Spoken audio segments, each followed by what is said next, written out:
So what we got on here, we got work and energy, which is force and distance and height and springs. Got the different kinds of energy. Work is the sum of force times the displacement. There's different versions of that. Sometimes you need a cosine theta in there to get the kind of the connection, you might say, between the force and the distance, if they're in the same direction. You might need an integral if you got a variable force. That sort of thing. We got power, which is work over time, and efficiency, which is the energy out divided by the energy in. Okay, but so when I'm looking for what type of method to use, when I see a change in elevation, when I see springs, when I see a force applied over a distance, I think work energy. Okay, impulse momentum, there are two versions of that. The first thing is anytime you have a collision or some sort of interaction between two objects, you want to use this. You know, that if you define the system as both or all of the objects that are interacting, you can take the impulse term out and get conservation of momentum. Now, very importantly, momentum is a vector, so you got to treat it that way. You got to take the x stuff and deal with that separately, and the y stuff and deal with that separately. You can't combine them. They're different. So it's like a force vector. You got to do some of momentum in the x and some of momentum in the y. But when you see collisions and interactions between objects, you want to think about momentum. All right. We have the coefficient of restitution, which is E. So remember that. Then we also have angular momentum, which is things that are rotating. Very commonly done when you either apply an angular impulse, which would be a moment, like the torque introduced by a motor, or bearing friction or something like that. We also can look at changing distances, so a collar sliding outward or inward or something like that. That lends itself very well to momentum, angular momentum in that case. Okay. Look at rotation. Okay, we have these equations that we use for constant and variable acceleration. We did relative velocity and instantaneous center of zero velocity to analyze a linkage problem. You're going to want to figure one of those methods out and get comfortable with it so you can apply that. Okay, okay, so there's the first one, which is an angular relative velocity linkage problem. Are we doing okay with that? Do we got any questions on that business? Yeah. Okay. Question on that. Okay. There's two ways to do it, right? You can do it with the vectors. Yes. Because one of our vectors for DC is just going up and down, so that means our J hat. We're not gonna have any I hat. Okay, yeah, that's correct what you're saying. You know, we do have to kind of quantify things here when we do this. So that applies to VC. So, you know, you got the vector equation, relative motion. What you're going to end up with is something like this. Yeah. So isn't there another way to do it using law of sines as well? Or no? Well, there's an instantaneous center of zero velocity method that uses the law of sines, yeah. Yeah, and can we use the law of sines to find our velocity of C or no?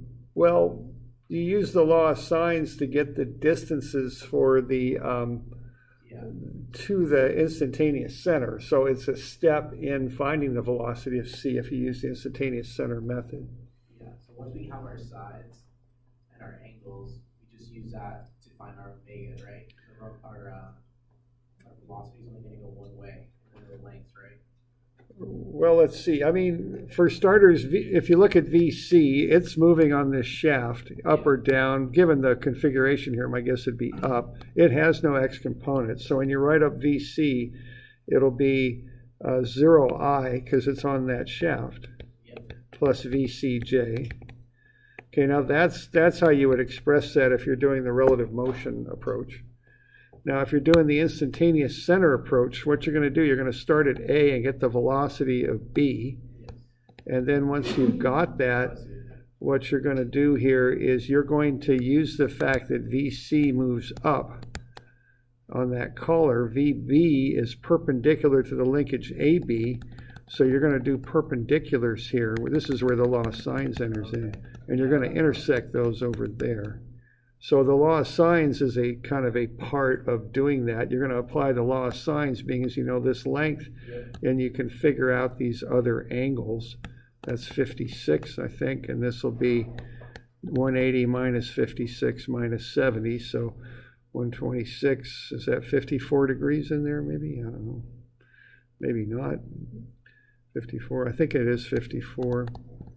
How'd you get 54 there? Well, what I'm doing here is I'm realizing, well, there's different ways I could do it. I could put two right triangles in there and take, if these are both right triangles, I can take 90 minus 70 and get 20, 90 minus 56 and get 34 and add them together, or 34 and add them together and get 54.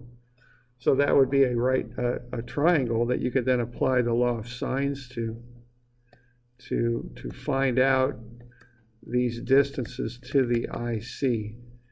So what you got here, you got 0.18 meters there, and then you've got all the other angles. And I've got that law of sines in the inverted form on the back of the formula sheet. So you could go through that and find the distances based on the one known distance. Yeah. Because the only thing you're going to do is once you find your omega at B, right? Or just your velocity at B converted to omega and then go into velocity. Well, yeah, what you're going to have to do on this thing is, see, you can find the velocity of B because you know some things about it. Velocity 1.8, right? Meters per second times the line arm, 8 centimeters. Yeah, you're going to get the velocity of B right there, okay? Oh, what's up with this right now? My pen is not working so well. Do I have opacity problems or something? What's going on? Opaque means you can't see through it, right? That's the meaning of opaque. There we go. Let's see if that works. Yeah, that works. Okay. So what you're going to have there, you're going to get VB, which is omega, which you're given, and that is 1.8 times, is that 8 centimeters in there? Yeah. So 1.8 times 8 would get you, is it 1.44 maybe? Maybe not. I better use 0.08 so I match this other stuff. So if you're going to do the instantaneous center method here, what you're going to have to do is find VB. And then once you've got that, you can... the velocity is 0.144 meters per second. Okay. So now notice that what you use there to get the velocity of B is omega times the length from A to B. That has nothing to do with BC yet. Yeah. Okay, but now you know it. Now you know you've got this linkage here, and you know this information about it. You've got VC going up. You can draw in a perpendicular to that. You know that the perpendicular through this velocity vector at B, those two will intersect at the IC. That's up there, basically.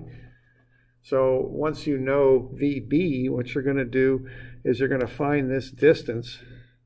And now we're moving from AB to BC. So we can find omega BC by taking VB and dividing it by the distance from B to the IC.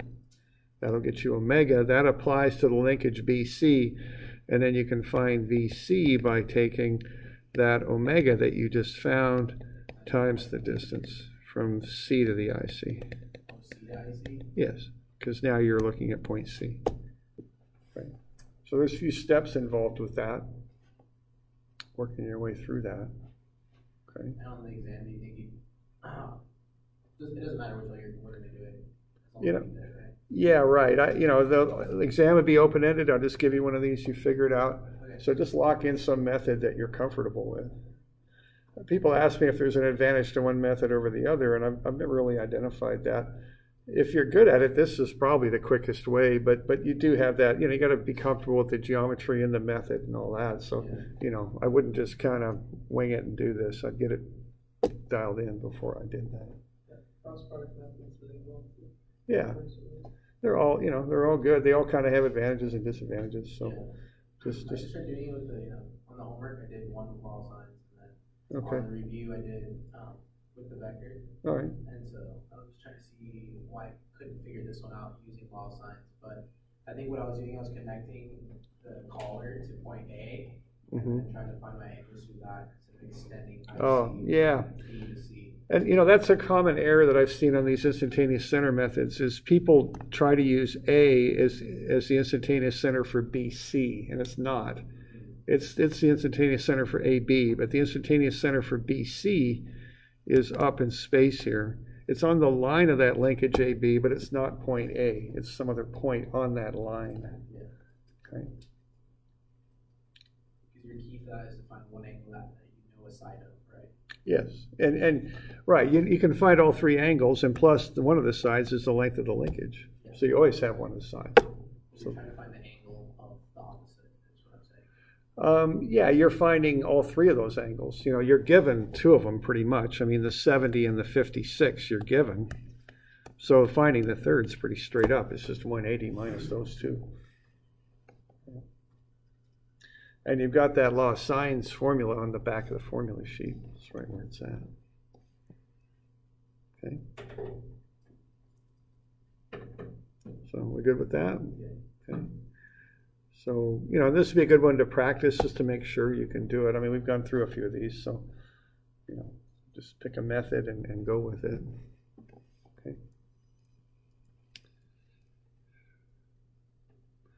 All right, now this one, what I'm seeing here, and on the test, I've gotten in the habit of putting these arrows in there to be real clear. So that's shooting a block up a ramp with a spring. And so what I'm seeing there is a whole bunch of stuff. I'm seeing a spring, I'm seeing it's moving up a ramp, I'm seeing friction, I'm seeing distances specified, not times. So that's a work energy problem. And you need to identify that, okay? So that's what that is. And once it's a work energy problem, I just go into a table is what I do. All right, now the one little trick on this, or not a trick or whatever, the complicating factor is that you're given the height, but you're not given the distance on that ramp. So what you want to do is say the distance times sine of 32, which is the ramp angle, is the height. And that allows you to solve for the distance as a function of the height. It's 1.887 times whatever the height is. Okay, we want to find how high the block will go.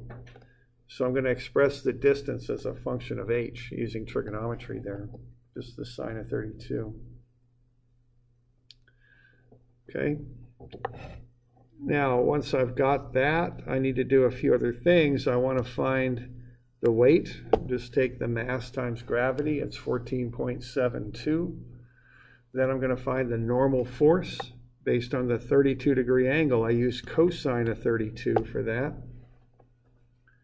times the weight, and that's the normal force. When I go sum of Fy prime is 0. Then I multiply that by the coefficient of friction. I get 2.746 newtons.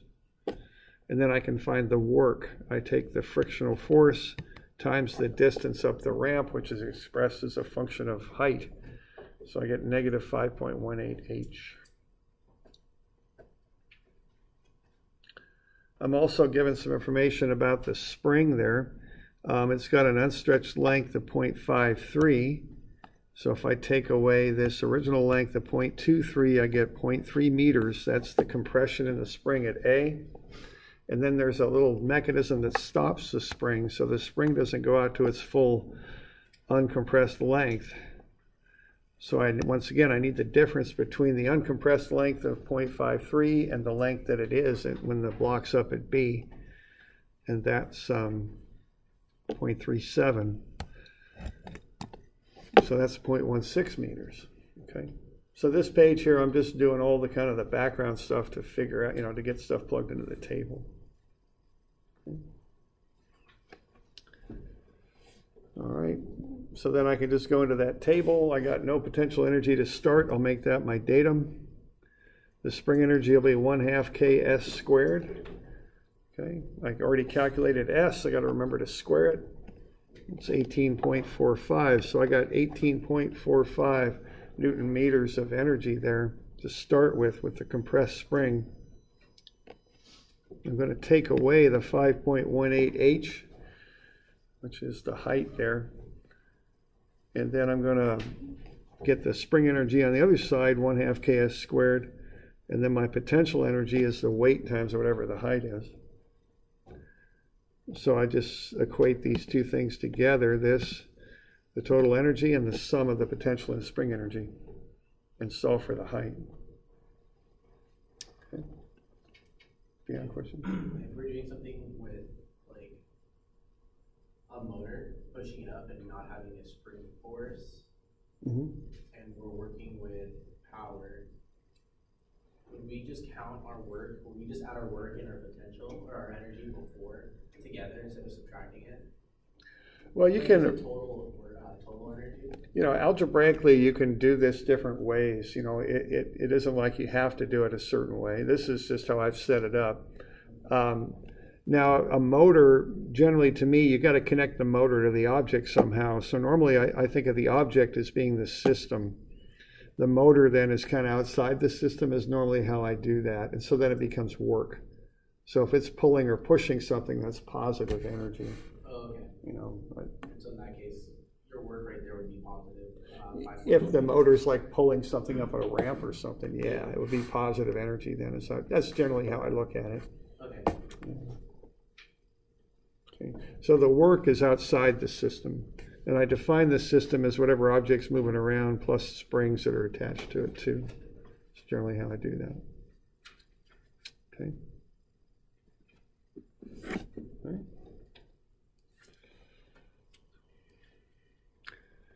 Okay, the next one there, that's on a flat table. Okay, so the reason I make this distinction, if something's moving up or down, gravity and weight act very differently than if it's moving in a horizontal plane, which is like a flat table. So normally if it's moving up or down, I'll try and put an up arrow on there, and I'll put some sort of expression of that in the problem statement there. So how far up the ramp? Okay, that means it's moving vertically. Okay, up and down. This other one is a flat table, which means you don't have any changes in potential energy, basically. So this is a collision, so I immediately think momentum, and when I think about momentum, I think about vectors and x and y components. So I've got A moving in the x direction only, I've got B just sitting there, and then I've got the velocity of B and its angle after the collision, and I want to know what's going on with A. So I'll just set up a vector equation there. The mass of A times its x velocity. I've got no j velocity, so that's 0j. And then I just do the trig here. So I break up the 0.7 kilograms for B into components. I've got the angle with the vertical given, 11 degrees. So what I want to do is, you know, I've got this vector here. I'm going to break it up into a y and an x. Now the y is adjacent, the x is opposite, so it's sine 11 for the x, cosine 11 for the y. And the mass is 0.7 and the velocity is given at 0.42. Okay, for the second term, which is A, I don't have any angle given or anything there, so I don't do any trig. I just say 0.8 VAX to I and 0.8 VAY to J. You know, I just call them VAX and VAY. Notice I'm not doing any trig in there because I don't have any angle. What I'm going to do is I'm going to find the x and y separately. 1.13 and negative 0.361. Okay, so there's no trig going on there yet. Now, if I want to find the total velocity and the angle, that's when I do the trig with this particular problem here. Okay. Because notice there's no initial angle or anything like that given. So it's just a matter of finding the x and y components separately. Okay, so this is a vector deal, so that's how you do that. Okay, so if I want to find the magnitude of the velocity, I take square root of sum of the squares. I guess it didn't look like I asked for the angle on this, but had I, it would just be an arctan, right? And then it's y over x. I don't always include the signs on the arctangent.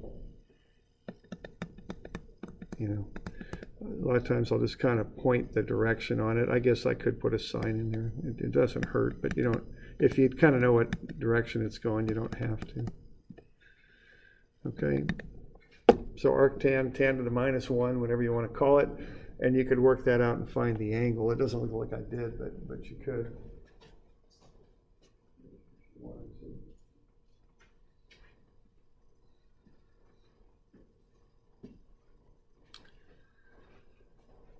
So we're doing all right with that? Okay.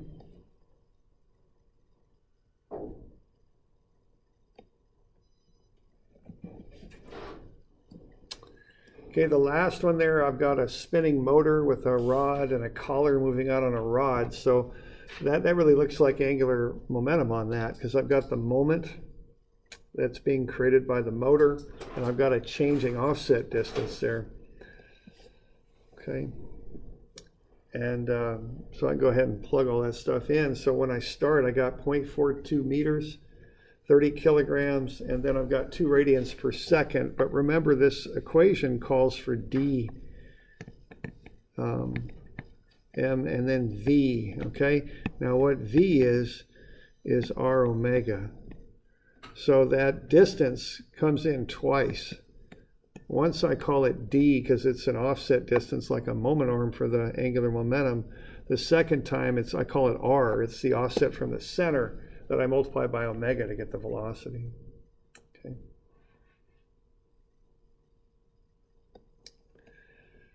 All right, then I've got the moment, which is caused by the motor, times the time. That's the mdt term, okay?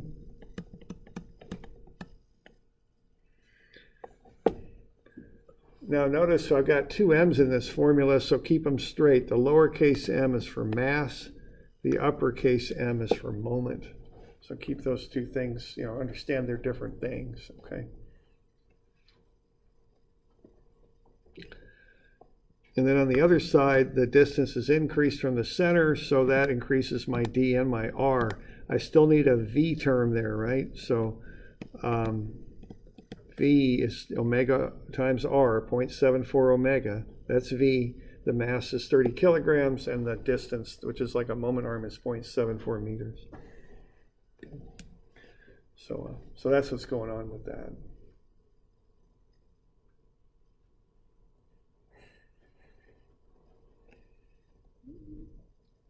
So we got questions with that? We doing all right?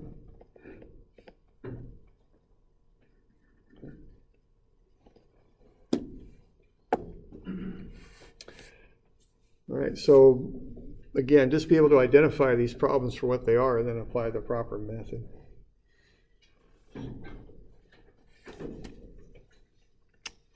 Okay. We got any questions on things? Are we doing all right?